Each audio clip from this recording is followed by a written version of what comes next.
नमस्कार दोस्तों, एक बार फिर से स्वागत है आप सभी का आज की इस वीडियो में। और आज का हमारा टॉपिक है भारतीय राष्ट्रीय आंदोलन। दोस्तों, आज का हमारा टॉपिक बहुत ही ज़्यादा इम्पॉर्टेंट होने वाला है क्योंकि किसी भी एग्ज़ाम में इस टॉपिक से क्वेश्चन ज़रूर पूछा जाता है। तो आइए दोस्तों शुरू करते हैं आज का टॉपिक। दोस्तों, भारत का स्वतंत्रता संघर्ष। इसमें दोस्तों पहला अंग्रेज विरोधी संघर्ष सन्यासियों के द्वारा शुरू किया गया था। 1887 यानी कि 1887 ईस्वी में दादा भाई नौरोजी ने इंग्लैंड में भारतीय सुधार समिति की स्थापना की थी। दोस्तों, इंग्लैंड में भारतीय सुधार समिति की स्थापना किसके द्वारा किया गया था? तो दादा भाई नौरोजी के द्वारा किया गया था। 1887 के बाद ब्रिटिश सरकार का रुख कांग्रेस के प्रति कठोर होता चला गया। दादा भाई नौरोजी, दत्त और वाचा ने धन निष्कासन के सिद्धांत का प्रतिपादन किया था। साथ ही साथ दोस्तों दादा भाई नौरोजी ने धन का पलायन सिद्धांत का वर्णन अपनी पुस्तक यानी कि poverty and un British rule India में किया था। और दोस्तों इस पुस्तक के लेखक भी दादा भाई नौरोजी को ही माना जाता है। ब्रिटिश हाउस ऑफ कॉमन्स का चुनाव लड़ने वाले प्रथम भारतीय WC बनर्जी थे, जो चुनाव हार गए थे। दोस्तों, WC बनर्जी एक भारतीय व्यक्ति थे जो ब्रिटिश हाउस ऑफ कॉमन्स का चुनाव लड़ा था इन्होंने, लेकिन दोस्तों ये हार गए थे।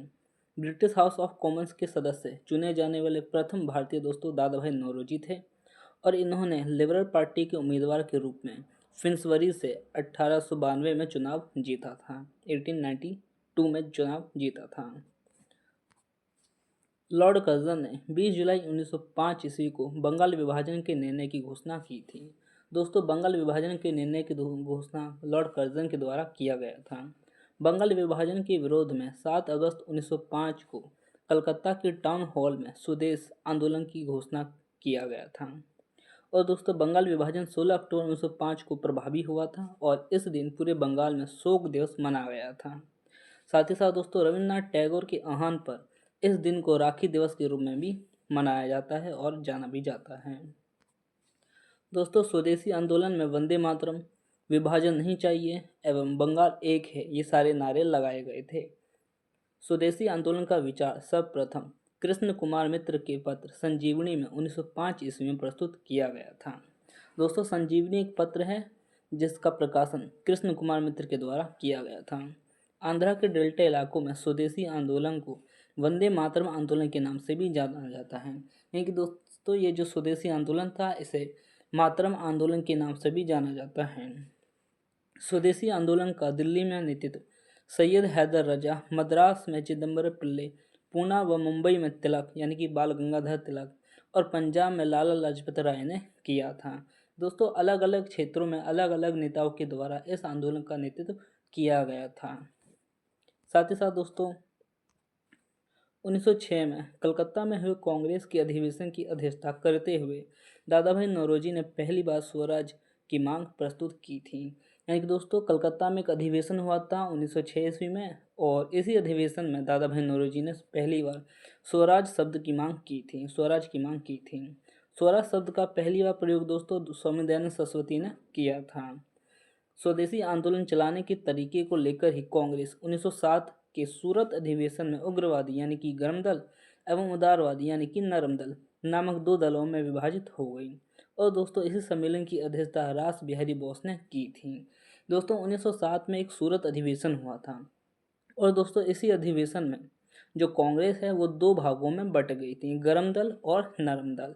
इसमें दोस्तों ये जो अधिवेशन है इसकी अध्यक्षता दोस्तों रास बिहारी बोस के द्वारा किया गया था। साथ ही साथ दोस्तों स्वदेशी आंदोलन के अवसर पर ही रविन्द्रनाथ ठाकुर ने अपना प्रसिद्ध गीत यानी कि अमार सोनार बांग्ला लिखा था।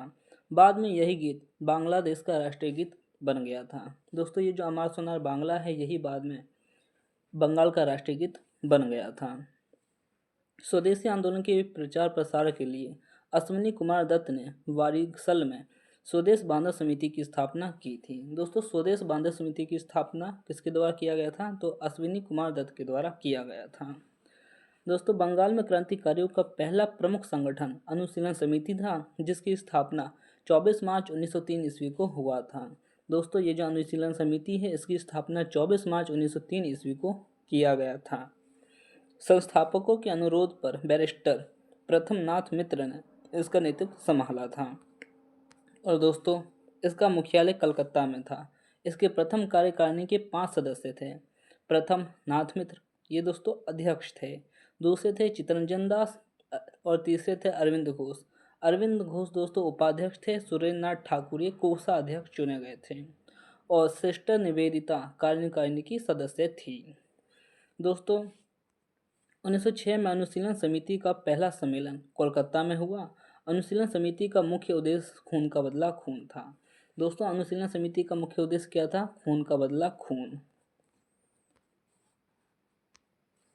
आगे चलकर बरिंद्र कुमार घोष, अविनाश भट्टाचार्य, भूपेंद्र दत्त का गुट अनुशीलन समिति पर प्रभावी हो गया और उन्होंने आंदोलन को और उग्रता प्रदान की थी।